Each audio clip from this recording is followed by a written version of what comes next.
नमस्कार दोस्तों, मैं के आपका फिर से स्वागत करता हूं हमारे चैनल के सब जानता है में। दोस्तों, मौजूदा दौर में जॉन्टी रोड्स, युवराज सिंह, मोहम्मद कैफ और विराट कोहली जैसे खिलाड़ियों को बेस्ट फील्डर माना जाता है। एक वक्त था जब भारत की स्पिन चौकड़ी और वेस्टइंडीज के तूफानी गेंदबाजों की तूती बोलती थी और शॉर्ट लेग पर मुस्तैदी से खड़े भारतीय फील्डर एकनाथ सोलकर बाज की तरह अपनी कैच लपकने की अद्भुत क्षमता के कारण बल्लेबाजों के दिलो दिमाग में खौफ पैदा करते थे। उन्होंने फील्डिंग को नई बुलंदियों तक पहुंचाने में अहम भूमिका निभाई थी। भारत के पूर्व टेस्ट ऑलराउंडर और सर्वश्रेष्ठ नजदीक फील्डरों में से एक एकनाथ सोलकर का जन्म 18 मार्च 1948 में हुआ था। एक ग्राउंड्समैन के घर में जन्मे एकनाथ डोंडू सोलकर ने जब क्रिकेट में कदम रखा तब फील्डिंग को बहुत तवज्जो नहीं मिलती थी। वह भारतीय क्रिकेट टीम के लोकप्रिय सदस्य थे और अपनी चुस्त फील्डिंग के लिए ख्यात थे।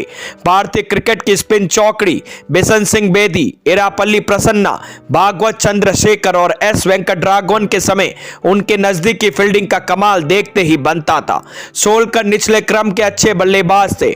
उन्होंने 27 टेस्टों में 25.42 की औसत से 1068 रन बनाए और 18 विकेट भी लिए। उनके कैरियर का सबसे अहम पहलू उनकी फील्डिंग रखी। सोलकर ने 53 कैच लिए, जिसमें से उन्होंने अधिकतर कैच शॉर्ट लेग, खासतौर पर फॉरवर्ड शॉर्ट लेग पर बिशन सिंह बेदी, इरापल्ली प्रसन्ना, भागवत चंद्रशेखर और श्रीनाथ वेंकटराघवन की मशहूर स्पिन चौकड़ी की गेंदों पर लपके थे।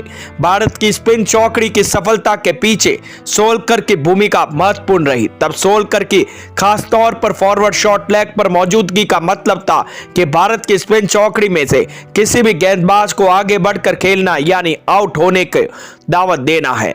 सोलकर ने 48 पारियों में 53 कैच लपके, जब हेलमेट भी नहीं हुआ करता था। यह रिकॉर्ड है। रिकॉर्ड की बात करें तो एकनाथ सोलकर दुनिया के इकलौते टेस्ट क्रिकेटर है जिन्होंने 12 या उससे ज्यादा पारियों में औसत 1 से ज्यादा कैच हर इनिंग में पकड़े हैं। आजकल शॉर्ट लेग में फील्डर हेलमेट पहनकर फील्डिंग करते हैं, लेकिन सोलकर ने यह कारनामा बिना हेलमेट पहनकर किया था। यानी वह बेखौफ बल्लेबाज के बगल में खड़े होते थे और चीते की फुर्ती से कैच लपकते थे।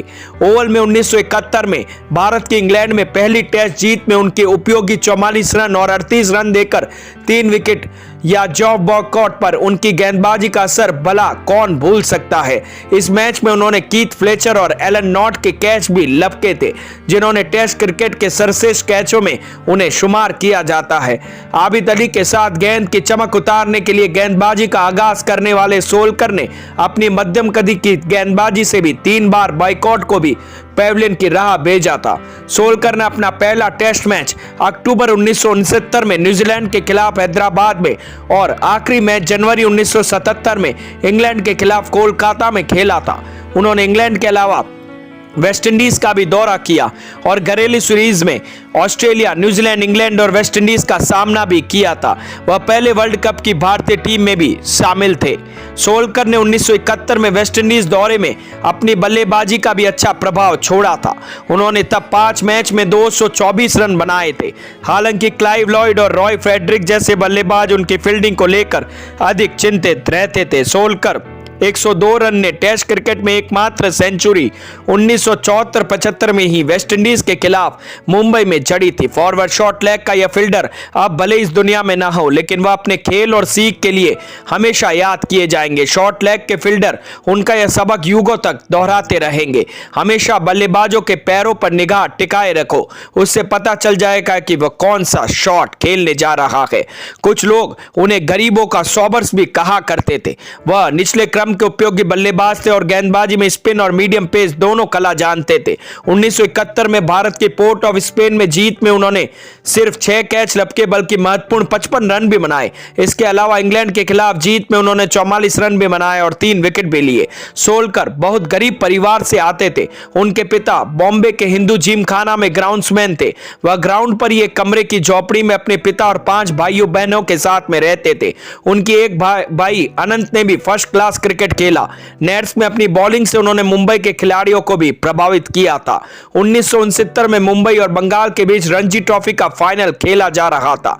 मैच मुंबई के क्रिकेट क्लब ऑफ इंडिया यानी सीसीआई मैदान पर होना था। मैच की शुरुआत के 6 दिन पहले ही सोलकर के पिता हिंदू जिमखाना की सीढ़ियों से गिरकर कोमा में चले गए थे। सोलकर इस दुविधा में थे कि वह खेले या नहीं, लेकिन अपना दुख एक तरफ करते हुए उन्होंने खेलने का फैसला किया। उन्हें उम्मीद थी कि पिता ठीक हो जाएंगे, लेकिन ऐसा नहीं हुआ। मैच के दूसरे दिन मुंबई का स्कोर 2 विकेट पर 300 रन था। क्रीज पर 2 युवा बल्लेबाज सोलकर और मिलिंग रेने मौजूद थे, लेकिन उसी दिन सोलकर के पिता का अस्पताल में निधन हो जाता है। सोलकर ने अगली सुबह पिता का अंतिम संस्कार किया और बल्लेबाजी करने उतरे। उन्होंने 29 रन बनाए और अपनी टीम को बढ़त हासिल करने में मदद की और अंत में मुंबई ने यह ट्रॉफी जीत ली। तो दोस्तों, कैसी लगी मेरी ये जानकारी? अगर मेरी ये वीडियोस आप लोगों को पसंद आते हैं तो प्लीज लाइक, शेयर, सब्सक्राइब करना ना भूले और हाँ, कमेंट करना भी ना भूले। धन्यवाद।